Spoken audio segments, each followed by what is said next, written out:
Good morning, I'm Steve Gustitis and this is Walkabout. If you're still waking up cold at night after a day out on the trail, it's probably not your sleeping bag. Rather, it's your sleeping pad. And I'll explain why coming up right after this.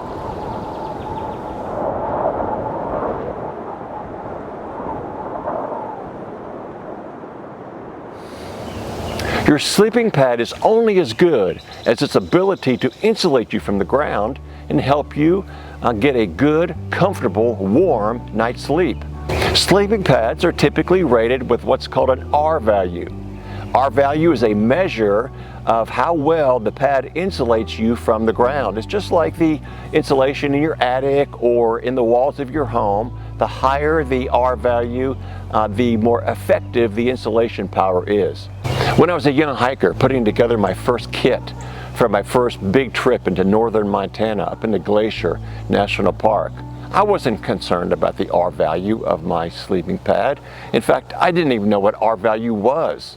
I was more concerned about how heavy the pad was or how comfortable people were saying the pad was. It wasn't until the second trip that I took up into the Guadalupe mountains of West Texas that I realized how important R value was when it came to my sleeping pad and how comfortable I was going to sleep at night after a long day on the trail. So the sleeping pad that I chose for my first trip into the high country was this 3/4 length Thermarest pad. People thought it was pretty comfortable. Again, I didn't know what the R value was, wasn't even considering R values. And during the 5-day trip up there, the weather was seasonable, no snow of consequence in the high country, the ground wasn't frozen. And so each night, after a long day on the trail, I was perfectly comfortable sleeping and getting ready for the next day's hike. The next trip that I planned was into the Guadalupe Mountains out in West Texas. This was a mid-February trip. And on this particular trip, I took the exact same equipment that I'd taken into northern Montana, the same Thermarest sleeping pad, the same sleeping bag. I believe it was a Marmot down bag rated at about 20 or 25 degrees. But the difference was, on this trip, we were sleeping at night on frozen ground or packed snow. And during each night's sleep, I would wake up just miserably cold about every hour on the hour, and I just didn't know why. Now, it wasn't until I got home from that trip that I started studying sleeping pads and their insulation qualities. That's when I learned about R values and how the R value of my pad had a direct relationship to how warm I was sleeping at night.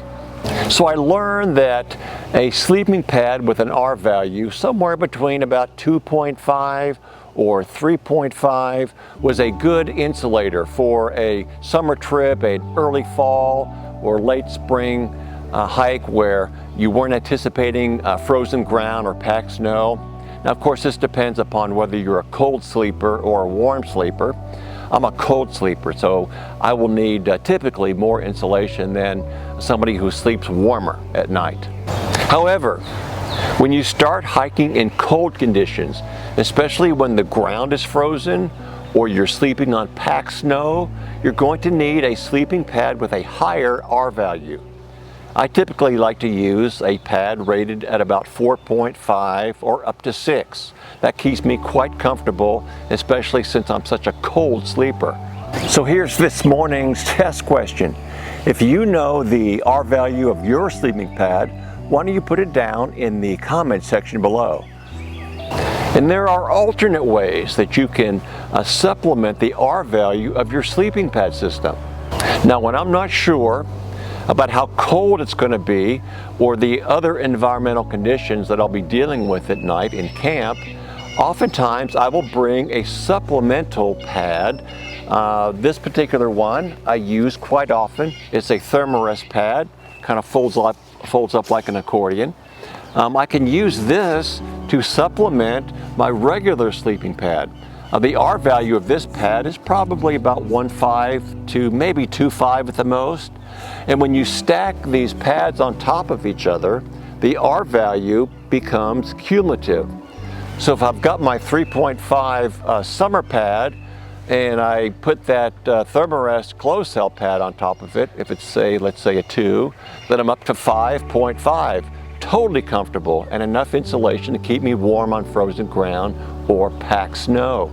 So the bottom line is this: your sleeping pad is only as good as its ability to insulate you from the ground and help you get a comfortable, warm night's sleep to get you ready for the next day's hike. Give the video a thumbs up if you thought it was helpful.